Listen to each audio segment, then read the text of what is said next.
हाय। हमारे चैनल के एक व्यूअर हैं जिनका नाम है सतीश यादव, और उन्होंने मुझे मेल भेजा था कि उन्हें टेक्निकल डेटा शीट, जो मॉड्यूल की टेक्निकल डेटा शीट है, उसे रीड करने में कुछ दिक्कत आ रही है। तो उन्होंने मुझे रिक्वेस्ट किया था कि आप टेक्निकल डेटा शीट जो है मॉड्यूल की, वो डिटेल में एक्सप्लेन करो कि डिज़ाइन करते वक्त हमें कौन से पैरामीटर देखने पड़ते हैं और इंस्टॉलेशन के वक्त भी।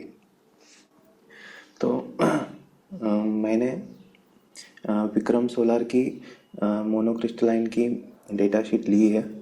वो अब हम डिस्कस करेंगे कि उसमें क्या क्या पैरामीटर्स हैं और क्या क्या पैरामीटर्स देखने चाहिए डिज़ाइन करते वक्त या इंस्टॉलेशन के वक्त में। अभी चल रहे हैं वो 72 सेल है। इससे पहले 60 सेल यूज़ करते थे लोग।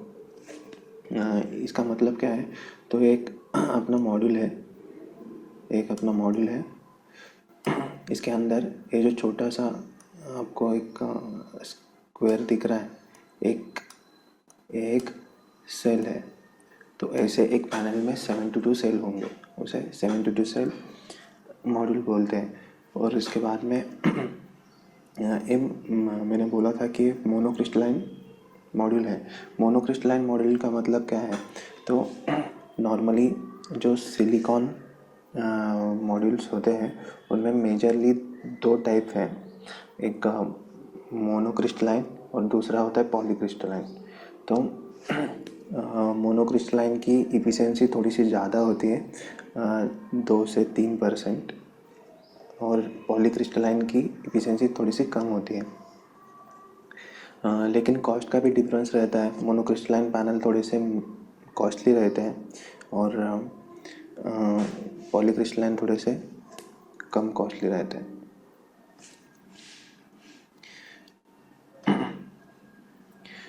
तो डिज़ाइन करते वक्त हमें मेनली इलेक्ट्रिकल डिज़ाइन करते वक्त इलेक्ट्रिकल पैरामीटर देखने होते हैं। तो सबसे पहले हमें देखना पड़ता है कि इसका वाट पीक कैपेसिटी क्या है उस पैनल की। तो इस डेटा शीट में इसके ऊपर जो लिखा है कि 365 watt peak, 370 watt peak, 375 watt peak, 380 watt peak और 385 वाट पीक।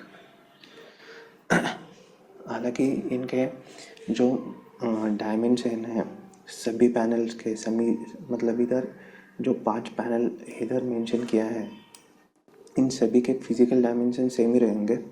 मतलब 2 मीटर बाय, लगभग 2 metre by 1 metre. Exact dimension इसके थोड़े से कम रहते हैं, मतलब 992 टू इंटू 1956। लेकिन इजी अंडरस्टैंडिंग के लिए हम ऐसा सोच सकते हैं कि 2 मीटर बाय 1 मीटर का इसका डायमेंशन रहता है। तो इसमें इलेक्ट्रिकल पैरामीटर में मेनली दो टेबल दिए हुए हैं। एक तो है ये स्टैंडर्ड टेस्ट कंडीशन वाला टेबल जो इधर मेंशन किया हुआ है, और दूसरा होता है नॉमिनल ऑपरेटिंग टेस्ट कंडीशन वाला टेबल। तो इसमें डिफरेंस क्या है, तो जो स्टैंडर्ड टेस्ट कंडीशन इधर दिया हुआ है हमें। तो स्टैंडर्ड टेस्ट कंडीशन का मतलब है कि irradiance level standard test condition में 1000 वाट पर मीटर स्क्वायर होगा। उसके बाद में सेल का टेम्परेचर 25 डिग्री सेल्सियस होगा। उसके बाद में एयर मास 1.5 g होगा। ये स्टैंडर्ड टेस्ट कंडीशन है। इस स्टैंडर्ड टेस्ट कंडीशन में A365 वाट पीक वाला पैनल VMP देगा 39.8 वोल्ट। उसके बाद में IMP देगा 9.17। उसके बाद में ओपन सर्किट वोल्टेज होगा 48.3। उसके बाद में ये जो पैरामीटर दिए हैं ये स्टैंडर्ड टेस्ट कंडीशन में देंगे। बहुत सारे लोगों को एक कन्फ्यूजन होता है शुरुआत में कि इसका वाटेज तो बढ़ रहा है, तो इसका साइज़ भी बढ़ेगा क्या? अगर साइज़ नहीं बढ़ता है तो फिर ये वाटेज कैसा बढ़ रहा है? तो इसका सिंपल आंसर है कि मॉड्यूल की इफिशिएंसी वैरी होती है। मतलब 365 वाट पीक के पैनल की इफिशिएंसी होगी 18.81, उसके बाद में 370 वाट पीक की पैनल की इफिशिएंसी होगी 19.07, और 385 वाट पीक वाले मॉड्यूल की इफिशिएंसी होगी 19.84। मतलब लगभग 1% इफिशिएंसी एक्स्ट्रा होती है, उस वजह से एक्स्ट्रा वाटेज दे पाता है। उसके बाद में ये नॉमिनल ऑपरेटिंग टेस्ट कंडीशन क्या है? तो इसमें क्या है, जो हमने पहले देखे थे स्टैंडर्ड ऑपरेटिंग टेस्ट कंडीशन में, ये आइडियल कंडीशन है। मतलब ये लैबोरेटरी में टेस्ट किया हुआ था, लेकिन एक्चुअल एनवायरमेंटल कंडीशन में कुछ वेरिएशन होते हैं। मतलब इरेडियंस लेवल कम हो सकता है, एम्बिएंट टेम्परेचर बढ़ सकता है, विंड स्पीड वैरी हो सकती है। तो ये जो चार्ट है वो मोर रियलिस्टिक रहता है चार्ट। मतलब इसमें नॉमिनल ऑपरेटिंग टेस्ट कंडीशन में इरेडियंस लेवल रहता है 800 वाट पर मीटर स्क्वायर। उसके बाद में एम्बिएंट टेम्परेचर इधर जो था स्टैंडर्ड टेस्ट कंडीशन में 25 डिग्री सेल टेम्परेचर, लेकिन इधर जो है वो एम्बिएंट टेम्परेचर है 20 डिग्री सेल्सियस, और विंड स्पीड होगा 1 मीटर पर सेकेंड। तो इस कंडीशन में ये वाला पैनल 365 वाट पीक वाला पैनल, इसका वाटेज होगा 270, और 385 वाट पीक वाला पैनल का वाटेज होगा 284.9। ये है। लेकिन डिज़ाइन करते वक्त हम ये वाला ध्यान में रखते हैं कि उसका VMP कितना है, उसके बाद में IMP कितना है, VOC कितना है, उसके बाद में ISC कितना है, ये है। उसके बाद में हमें ये भी कन्फ्यूजन रहता है कि VMP, IMP, VOC, ISC ये क्या है? तो इसका भी इधर चार्ट दिया हुआ है।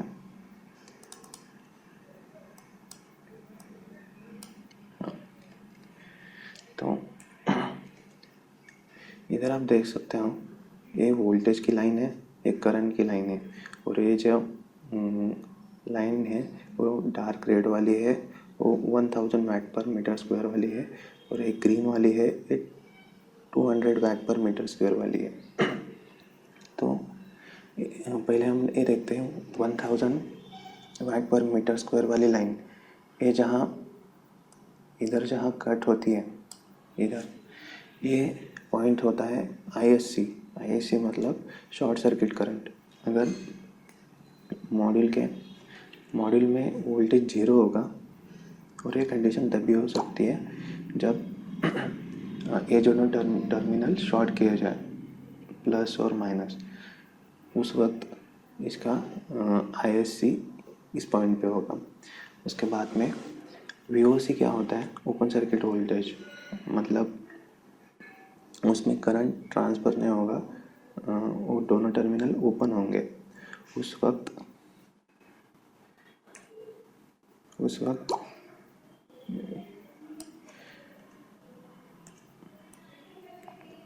इस पॉइंट को हम बोलेंगे VOC। इसके बाद में इधर सबसे ज़्यादा मैक्सिमम पावर हमें कहाँ मिल रही है? तो इस पॉइंट पे मिल रही है। तो इस पॉइंट का जो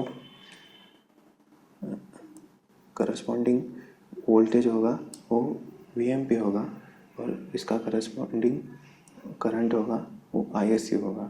तो यही पैरामीटर इधर दिए हुए रहते हैं, इधर VMP, IMP, VOC, ISC। उसके बाद में इधर दिया हुआ है टेम्परेचर कोएफिशिएंट। मतलब ये जो लाइन है ये सबसे इम्पोर्टेंट है, क्योंकि अपना पावर आउटपुट मतलब 25 डिग्री सेल्सियस से सेल टेम्परेचर 25 डिग्री सेल्सियस के ऊपर जाएगा तो इसका पावर आउटपुट पर डिग्री राइज इन टेम्परेचर में -0.39% से कम होगा। मतलब ये जो 385 वाट पीक जो इधर दे रहा है वो स्टैंडर्ड टेस्ट कंडीशन में दे रहा है। स्टैंडर्ड टेस्ट कंडीशन क्या है? सेल टेम्परेचर है 25 डिग्री सेल्सियस। तो इस 25 डिग्री सेल्सियस से 1 डिग्री राइज कर देगा तो इसका जो वोल्टेज लेवल है वो कम होगा 1.39 से राइज इन 1 डिग्री सेल्सियस। मतलब अगर 2 डिग्री से बढ़ गया तो इसमें उसका मल्टीप्लिकेशन होगा, ठीक है, उस लॉस का, मतलब इसका।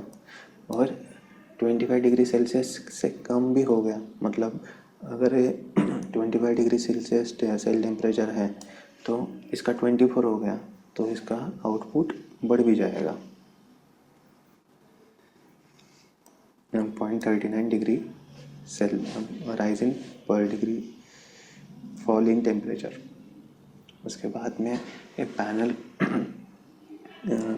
पैनल है, हम कनेक्ट कर सकते हैं 1500 वोल्ट वाले सिस्टम में।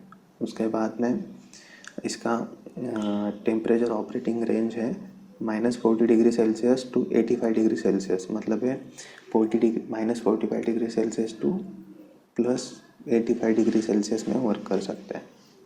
उसके बाद में इसका फिज़िकल डायमेंशन है, एक्चुअल फिज़िकल डायमेंशन है 1956 इंटू 992 इंटू, मतलब ये जो है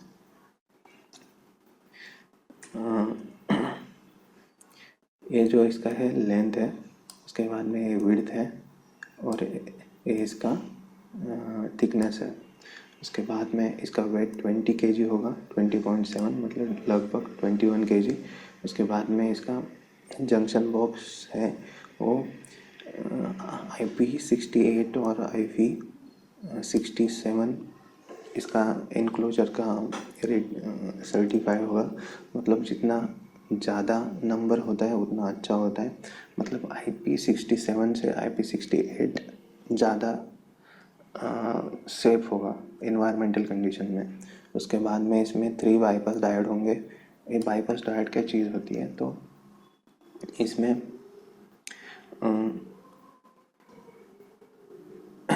इसका इंटरनल कनेक्शन कैसे रहता है?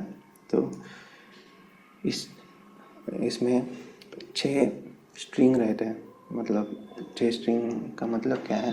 तो इसमें देखो 1 2 3 4 5 6, तो हर 2 कॉलम के बाद एक बाईपास डायोड रहता है। मतलब इधर एक रहेगा, उसके बाद में इधर एक रहेगा और इधर एक रहेगा।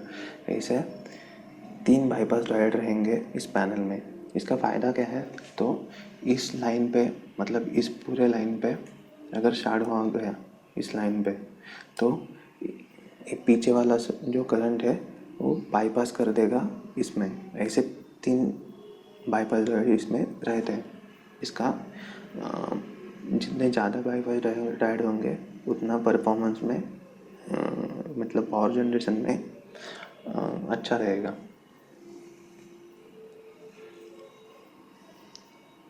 उसके बाद में एक पर्क टेक्नोलॉजी है लेटेस्ट वाली। उसके बाद में इसका विंड लोड कैपेसिटी 2400 पास्कल में इसको टेस्ट किया हुआ है।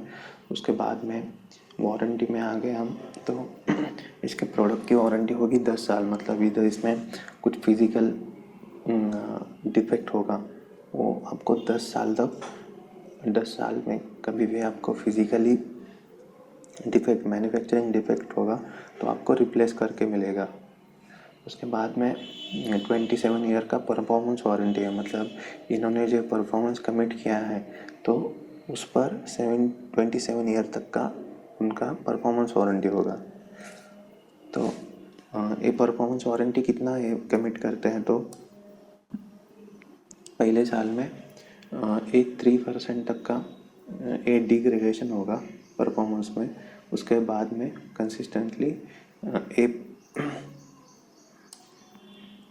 0.65% लॉस होगा। मतलब अगर पहले साल में सिस्टम 100 यूनिट जनरेट करता होगा तो एक साल होने ख़त्म होते होते ये 97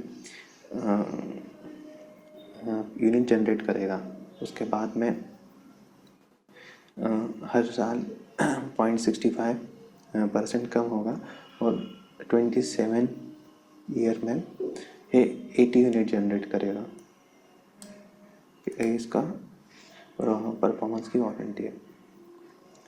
उसके बाद में इसका पैकेजिंग जो आता है, मतलब इसके पैलेट में आएगा है, तो एक पैलेट में 28 मॉड्यूल्स रहेंगे और ऐसे 24 पैलेट्स रहेंगे एक कंटेनर में, और एक कंटेनर में टोटल 672 नंबर पैनल रहेंगे एक कंटेनर में। तो ये था, मैंने सब पैरामीटर्स लगभग कवर कर दिए। अगर आपको कुछ डाउट होगा तो आप हमारे मेल आईडी में मुझे मेल भेज सकते हो। मैंने मेरा मेल डिस्क्रिप्शन में दे रखा है, आप मेल कर सकते हो। Thank you.